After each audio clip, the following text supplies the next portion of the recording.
Jadi teman-teman kalau ngomong tinjauan teologis dan budaya, kalau ngomong teologi jangan ngomong agama. Di kalau ini nggak ada agama.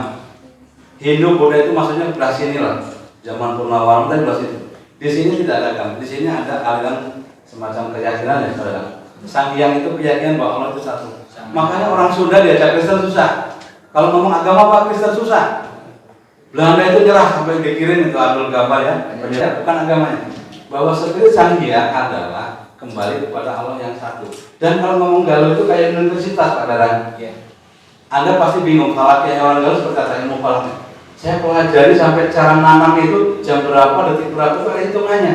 Ilmu falak di Islam kan. Terus cara nyembah Allah itu kan zikir, lahir TKN. Bukan Hindu ya, Galuh itu agama Sang Hyang. Kenapa Islam begitu mudah diterima di Galuh? Karena kepercayaan Sang Hyang ini hanya percaya satu Tuhan. Itu secara teologis benar. Ya, sudah buat, sudah wiwitan. Jadi kalau Anda ngaku orang NU nggak tahu masal-muasal begini, nanti jadi Wahabi. Karena cara bertanya kayak Wahabi banget saya lihatnya. Jadi kalau NU itu harus al-muhabbatu ala qadamisri wa aslu wujudul aslah. Maka saya salah-salah biar dikoreksi ya. Jadi kalau ngomong aspek teologis teman-teman harus bicara asal muasal. Jangan bicara yang sudah kejadian. Karena untuk menjadi Islam ini Galuh ini dimulai dari 1450, kemudian 1500, 1550 dari Kawari itu Kratagalawa ya. Ya, Kratagalawa. Itu tidak berdarah-darah. Kenapa? Karena Islamnya yang masuk walinya bukan wali Wahabi, Pak. Itu ada Tritantu. Dari sisi sosial yang namanya toleransi siapa yang mengajarkan Bapak Ibu? Orang Jakarta sekarang toleransi itu orang sini orang Galuh. Tapi juga yang paling pas orang Galuh. Jadi orang Galuh itu lulus lihat kata orang Jakarta, apalagi kata Densus. Orang Galuh ketika mau diserang itu nggak ada apa-apa. Tapi kalau diganggu Jakarta itu bisa hancur sama orang Galuh. Dan bapak-bapak ingat bapak kalau NU nanti keajangan ngopi bareng gimana ini radikalnya? Saya bilang Ustaz itu sih mau radikal. Begitu datang dari Jakarta ngopi bareng, apa? Galatnya di Jakarta. Nah orang Galuh di Galatnya udah keluar daerah. Di sini biasa yang ngopi. Artinya apa? Tradisi diplomasi orang Galuh dari dulu sampai sekarang menghindari tarung bebas. Kenapa Ngahyang di apa? Sang Hyang di Sancang. Karena orang Galuh punya tradisi diplomasinya daripada hancur-hancuran menghindar. Tanpa berguna. Ya, kalau saya heran. Ngalah itu mengallah. Jadi teman-teman yang mahasiswa tadi Pak yang belum ngomong. Ya, PAI, MPI. Ya, jadi kalau Anda PAI, MPI berpikirnya begini. Mungkin ayat naon-naon, pamit ayat. Ya. Jadi ada yang namanya di universitasnya Pak Nana itu di UIN itu ya. Ada filsafat apa itu pada Marjati ya. Ya. Sangkan paraning dumaji.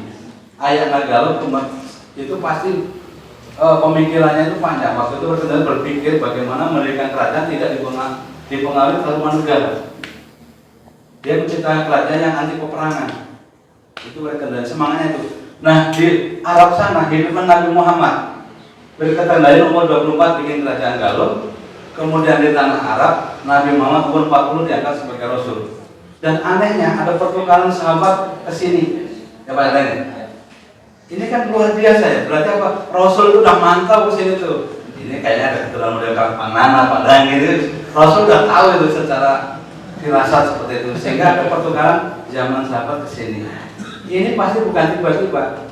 Kalau kita lebih tua lagi mau ngomong kaji peradaban, ini kan tanah yang harus sekarang sambil tersenyum. Karena nabi-nabi itu ke sini mengutus orang-orang ke sini. Sehingga kalau ngomong Galuh jangan ngomong agama, teman-teman nanti kejebak. Karena agama itu organisasi, orang yang percaya kepada Tuhan bikin namanya organisasi Islam, organisasi agama. Kalau ngomong teologi jangan ngomong agama. Agama itu wadahnya orang yang pengen dapat duit.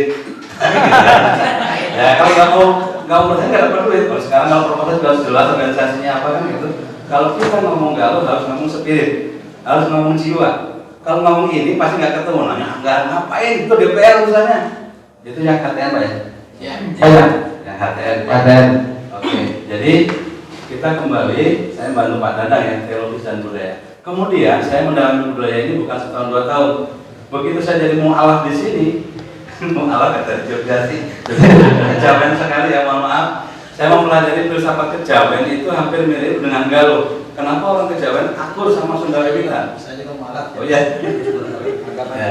Ya, jadi ada titik temu ya kalau kita bicara filsafat teologi itu ada titik temunya, benang merahnya ternyata.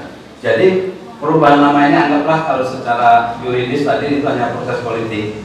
Tapi teman-teman kalau ngaku NU, karena Pak tidak ada lagi orang yang bertanggung jawab menyelamatkan warisan budaya leluhur ya, dari nggak ada menjadi ada.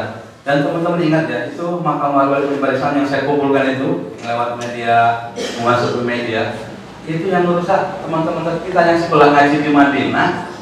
Saya ngaji di pesantren, habis saya di musik-musikin badan. Dan alhamdulillah orang-orang musik itu sekarang udah pada apa? Tobat gitu. Karena itu udah salah Pak. Itunya yang kalah.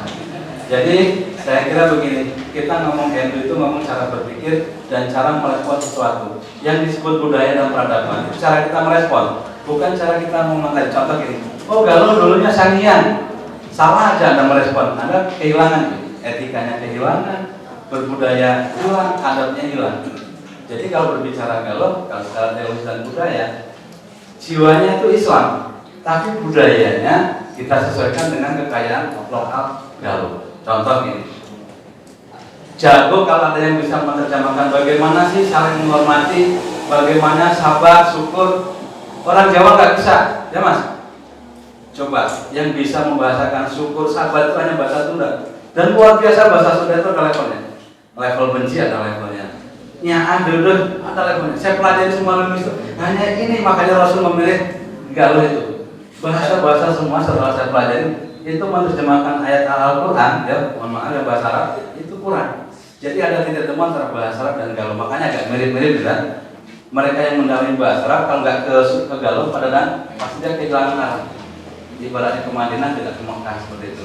Nah, saya bicara ini perjalanan mempelajari karena dulunya bahasa Arab, kemudian saya mempelajari bahasa Arab. Kenapa sih banyak sekali isim mustarok gitu. Ternyata di sini gudangnya isim mustarok di Galuh ini. Benar itu. Saya menyatakan cinta aja, bingung bahasanya. Gelehnya wah bingung. Geleh, kalau benci apa? Geleh. Sebab. Jadi teman-teman itu hidup di negeri yang diberkahi oleh Allah, banyak karomahnya, banyak orang pintar. Bahkan kata Gus Mafid orang sakti. Dan Gus Mafid itu kakak kelas kita ya. Itu ahli klinik, saya juga ketularan itu. Seperti itu ya. Nah inilah kekayaan yang kita miliki, teman-teman dari pesantren terutama NU. Kalau ini nggak kita rawat kekayaan ini Pak Gani, ini akan musnah karena tetangga sebelah ini yang ngajinya baru kemarin ngancurin situs-situs.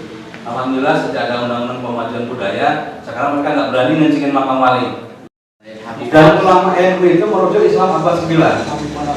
Jadi kalau ngomong sejarah, teman-teman harus ngerti itimangsa, harus ngomong priorisasi. Ini ribut janis kalau janis nggak ada hubungan dengan agama. Ini hanya murni urusannya karena Ciamis nggak hoki. Dari tahun 1915 sampai sekarang sekitar 90 tahun nggak hoki. Hanya ada pembangunan masa Bupati Taufik Hidayat. Setelah itu melempem sampai sekarang, ngabisin duit aja. Dan saya bagian yang menikmati.